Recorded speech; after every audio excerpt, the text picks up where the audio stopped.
पाकिस्तान में अपने ही देश का आतंक चरित्र कबूल करने वालों की लिस्ट और बड़ी हो गई है और आप इसे कबूले वाली जनगणना भी कह सकते हैं।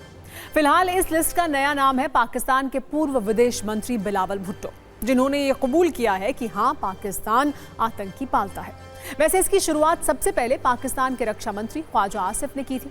इसके बाद पाकिस्तान के विदेश मंत्री ने संसद के अंदर खड़े होकर अपने मुल्क का आतंक चरित्र कबूल किया और अब ये काम बिलावल भुट्टो ने किया है।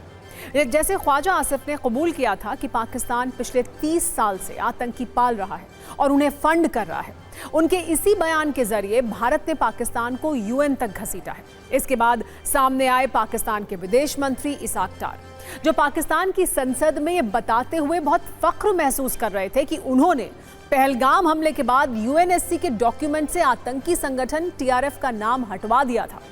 और अब इस लिस्ट का नया नाम है बिलावल भुट्टो, जो एक विदेशी न्यूज चैनल के इंटरव्यू में अपना चेहरा चमकाने आए थे, लेकिन बोलते बोलते ये भी कबूल कर गए कि हाँ, पाकिस्तान आतंकी पालता है और ये कोई सीक्रेट नहीं है।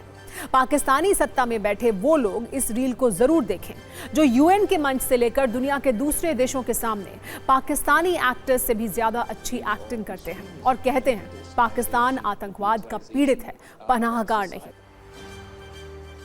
वैसे शायद आपको ये नहीं पता होगा, जब बिलावल की उम्र सिर्फ 19 साल थी तब मां बेनजीर भुट्टो की हत्या के बाद उन्हें पार्टी और पद थाली में सजे हुए मिल गए थे। आज के वक्त में बिलावल भुट्टो पाकिस्तान के एक ऐसे नेता हैं जिनकी सियासी समझ ज्यादा विकसित नहीं हुई है। इसके सबूत हमें ढूंढने पर भी नहीं मिले। हाँ, वो कंफ्यूजन है, इसके सबूत उनके बयानों में जरूर मिलते हैं। बिलावल भुट्टो ने कुछ दिन पहले सिंधु नदी के पानी पर खून बहाने की धमकी दी थी, फिर अचानक दुनिया के दूसरे देशों से मदद मांगने की दुहाइयां देने लगे और अब फिर से वो धमकी अवतार वाले मोड में आ गए। इसीलिए खुद पाकिस्तान के लोग बिलावल से पूछ रहे हैं, भाई कहना क्या चाहते हो? घबराहट और कबूलनामे के बाद अब पाकिस्तान के उस जनरल की बात करते हैं जो पहलगाम हमले के बाद से लापता था। नाम है आसिम मुनीर और पाकिस्तान की सेना और आतंकवादियों की जिम्मेदारी इन्हीं के कंधों पर है।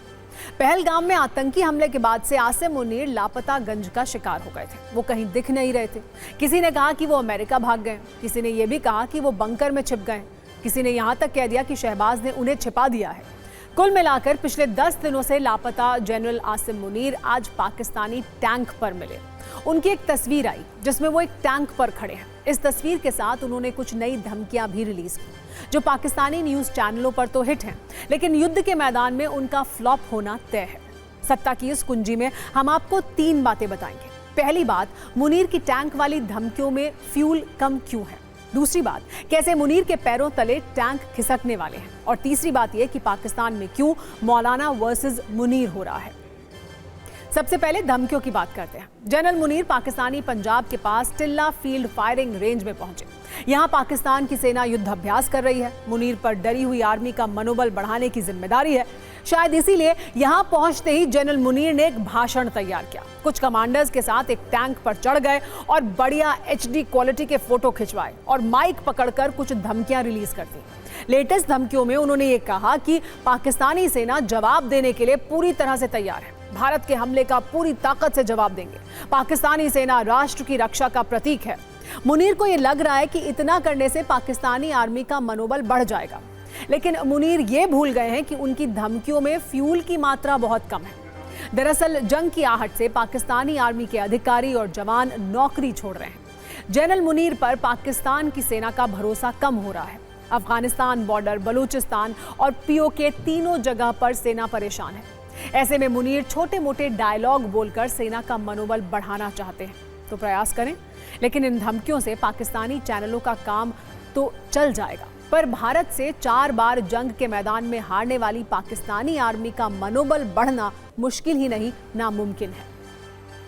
कहते हैं कि इतिहास से सबक लेना चाहिए, इससे वर्तमान बेहतर होता है, लेकिन पाकिस्तान में ऐसी कोई परंपरा नहीं है। पाकिस्तानी आर्मी के जनरल भारत से युद्ध के मैदान में हारने के बाद भी पुरानी गलती ही दोहराते रहे हैं। आसिम मुनीर के लक्षण भी कुछ ऐसे ही दिख रहे हैं। वो अपने पुराने जनरल और बड़बोड़े नेताओं से सीख नहीं ले रहे हैं और युद्ध के मैदान में आग बढ़ाना चाहते हैं। वैसे वो जिस टैंक पर खड़े होकर भारत के खिलाफ धमकियों की सीरीज जारी कर रहे हैं, उन्हें युद्ध के मैदान में पाकिस्तानी टैंकों का इतिहास पढ़ना चाहिए।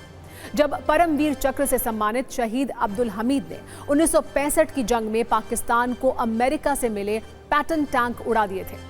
खेमकरण सेक्टर में पाकिस्तान की बुरी हार हुई थी। उस वक्त पैटर्न टैंक को दुनिया का सबसे आधुनिक टैंक माना जाता था। 1965 के युद्ध में पाकिस्तानी टैंकों पर भारत के टैंक भारी पड़े थे। भारतीय सेना ने पाकिस्तान के 300 टैंक ध्वस्त किए थे, जबकि इस युद्ध में भारत के सिर्फ 128 टैंक नष्ट हुए थे। 150 पाकिस्तानी टैंकों पर भारत ने कब्जा भी कर लिया था और 40 भारतीय टैंकों पर पाकिस्तान ने कब्जा कर लिया था। हालांकि इसमें ज्यादातर पुराने और रिटायर होने वाले टैंक शामिल थे। वैसे 1965 के अलावा लोंगेवाला पोस्ट की कहानी भी जनरल मुनीर भूल गए होंगे, जहां 1971 की जंग में पाकिस्तान ने 3000 सैनिक, 40 से 45 टैंक, एक फील्ड रेजिमेंट और 2 आर्टिलरी बैटरी के साथ हमला किया था। लेकिन भारत के सिर्फ 120 जवानों ने उन्हें धूल चटा दी थी। इसी युद्ध में पाकिस्तान के 93,000 सैनिकों ने भारतीय सेना के सामने सरेंडर कर दिया था। हालांकि पुरानी बातों को छोड़ भी दें तो जनरल मुनीर को मौजूदा स्थिति का खास ख्याल रखना चाहिए, जिसमें भारत के पास 4,201 टैंक हैं और पाकिस्तान के पास सिर्फ 2,672 टैंक। और अगर बख्तरबंद गाड़ियों की बात करें तो भारत के पास 1,48,594 और पाकिस्तान के पास सिर्फ 17,516 बख्तरबंद वाहन हैं। यानी टैंक पर चढ़कर फोटो अपॉर्चुनिटी तक तो ठीक है, लेकिन जंग के मैदान में इतिहास और वर्तमान दोनों पाकिस्तान की बुरी तस्वीर दिखा रहा है। जनरल मुनीर ये नहीं समझ पा रहे हैं कि उनके पैरों तले टैंक खिसक रहे हैं, लेकिन पाकिस्तान के बड़े नेता मौलाना फजलुर रहमान ये बात समझते हैं कि पाकिस्तान की आर्मी चारों तरफ से घिरी है और भारत के साथ साथ तालिबान से भी सेना ने रिश्ते खराब कर लिए हैं। वो ये कहते हैं कि हर समस्या का समाधान आर्मी के पास नहीं है। आर्मी समस्या कम करने के बदले समस्या बढ़ा रही है।